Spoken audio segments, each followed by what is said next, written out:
Good morning everyone. तो तेहन हुई कान ताबुना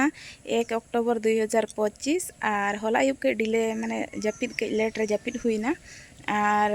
नोंका कना से कथा तेहन मिड जेखा एभेना तो दूसरे जपिद रुआल का इना खान दो सेता कान रना बइन एभेन दाड़े का तबना सेता सेता पूरा भोर चबा कना मार्शल चबा कना दुñ एभेन कान तबना ओना चिका कमी को हो जतना के डिले ᱧᱚᱜ काना तेहन दो और तेहन दो सितुंग ᱧᱚᱜ ᱜᱮᱭᱟ होला ना सितुंग ᱧᱮᱞ तेहना हुळुñ तिकिले तहन होला और ओनागे तेहन तासे का छातो रे ना तासे आबन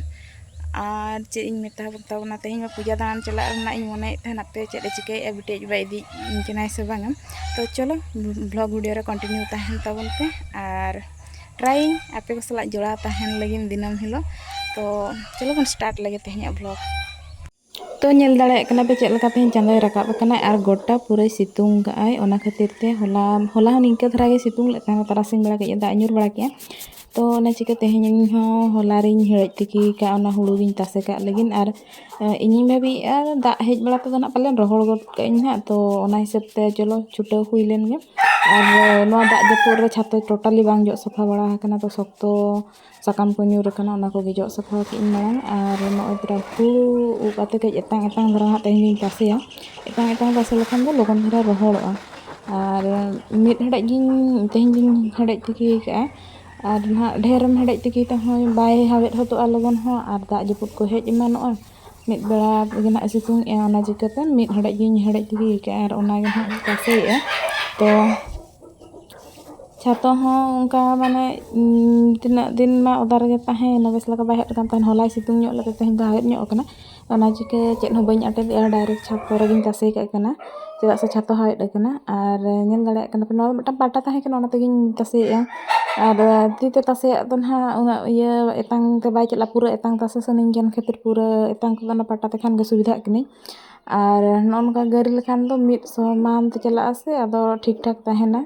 बाय चेतान लातारोआ और नोआ को तासे हुई बड़ा ते ना लातार सेन चला हुआ बिटी तकिन बकिन बेरेद कान तहन इन हजू समय दो और तेहन में एनांग रिन लैया पे माने बेरेद गे अड़ी लेट ᱧᱚᱜ रिन बेरेद कान तबना एभेन मि जेखा बेरेद आतम जेपिड रुआल कान ओंका गे असुविधा हुआ। तो चलो तासे हुई बड़ा ते लातार चला ते बन नेल दिकिन गे बिना बिंदा नुई सेता खन कार्टून नेल पढ़ा में चलो चो लगन लगन वीडियो नेल दो लगन लगन मांग ऑल हुई में आदो वीडियो नेल में इन रेगी कान खान ना इन दादाल गी हाने हड़े के जोतना मेना तमना टेबल खन अगुई में और ओना मा होलाइन सफा का होला गे अंजरा के दो नोआ मा अड्डी बदमाश गिद्र कान तिया मा तेहन आर दूसरा सफाई ने नोआ को इदी में ऑल में खाता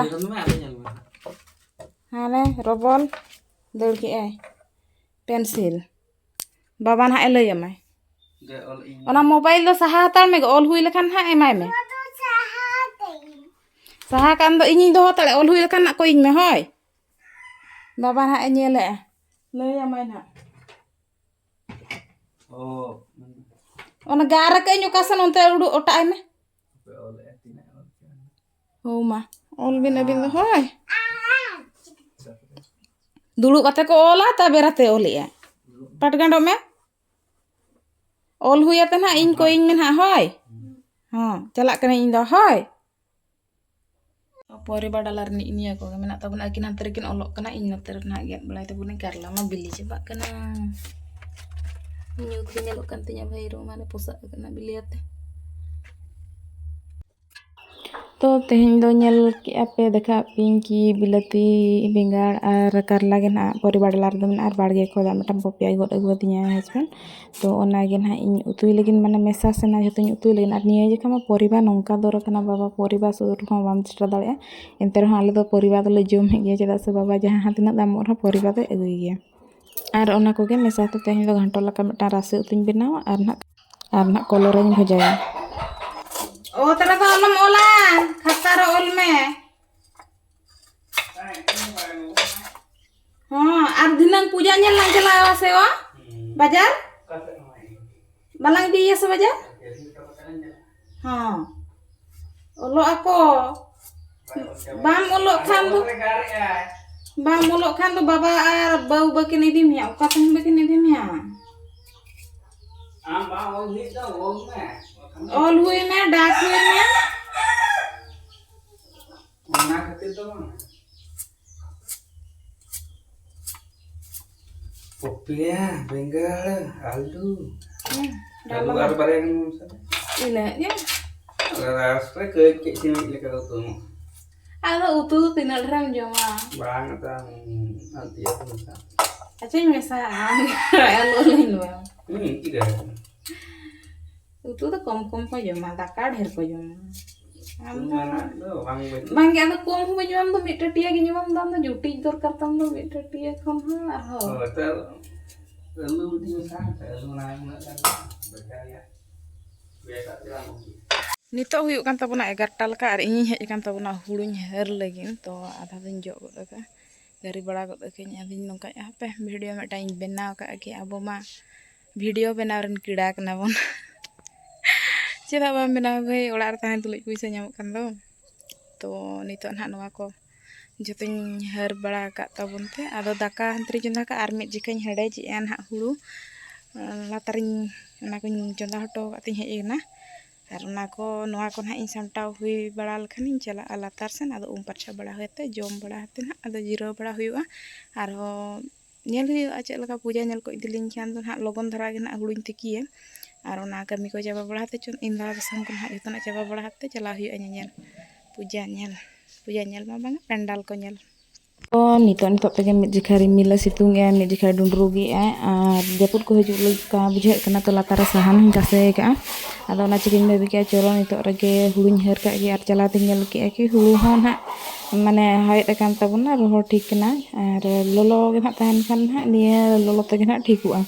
तो हुड़ू गे हेर kan tabuna jahu situng ke te tehnya do pura rohor na ar hane mid din japut giñ hedej tikil ya ona ma onka bes laka hamba rohor na guma khali sok kan tinya to adi duk bujhan ona onka mane bang ganok khan do japut god ka khane am situng nyelatem hedej tikil ke ar japut god ka khan adi borbat ge bujha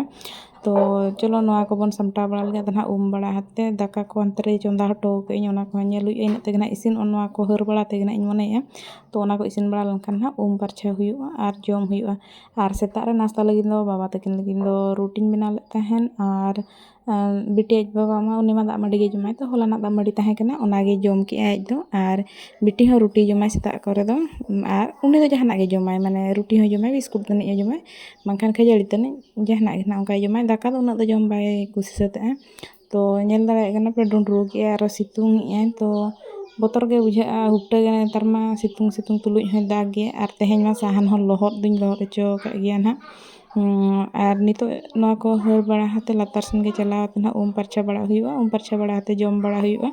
और ñel हुआ निया पर ना हा चेद कमी को ना मेना ओना को तरा हुआ और बांखान के रेस्ट हता हुआ और ओलक पढ़ा दो नितो दो ना बñ ओल पढ़ा आयुब किन ओल पढ़ा मिद घणी जन हा तो लय पे कने स्टैंड बनु खातिर ना बñ बना ñel हुआ आइडिया लगाते ट्रिक लगाते ना चे लगाते जुदी वीडियो शूट दाड़े कने ओलक रना इने खान दो ओना हो ना शूट अतिन आड़ागा और ओकोय को प्रिपेयर सन पे आलोपे बगिना तो फाइनली हुड़ू दिन हर हुई के तिया और नितो तो पालन सेंगल को इनिच चबा kan tinya दाका कुन चंदा हटो का बन नेल लगे चेक चिका kana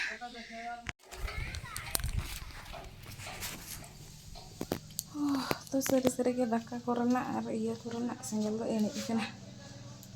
तो नोनका am ekla hor do mane hantenak kami pura kan notenak ढिलो को तमा नोतेnak am pura kan hantenak ढिलो को तमा तो पूरा सुसर दो आलम खोजोआ किंतु कमी तो कमी मेगे हेसा तो नितो परछा बड़ा ते दाका को जम बड़ाय ताबन लगिन आ तेहኛ वीडियो दो ना नोडे गे मुचादेआ और बड़ाई गे पे स्टैंड बनते पढ़ा रना वीडियो टोटली बñ अपलोडेआ चेदा से दोहो कुñ हरबरो कना और कमी को समय दो चेद चिकाया जहां को गिन टेंडर बड़ाय जहां लका तेगे तो कैप्चर हुआ उनकान कथा नितो दो हेज बड़ाते ना नई कलर बड़ा कान तना जम लगिन और नुकिन गिति कना बुही को तो थारे दो गड़ी कतिना बच्चे को किछि कहिबो ना नहीं क्या हावे आई मारang जापित गताय बाय चबा अनुया दो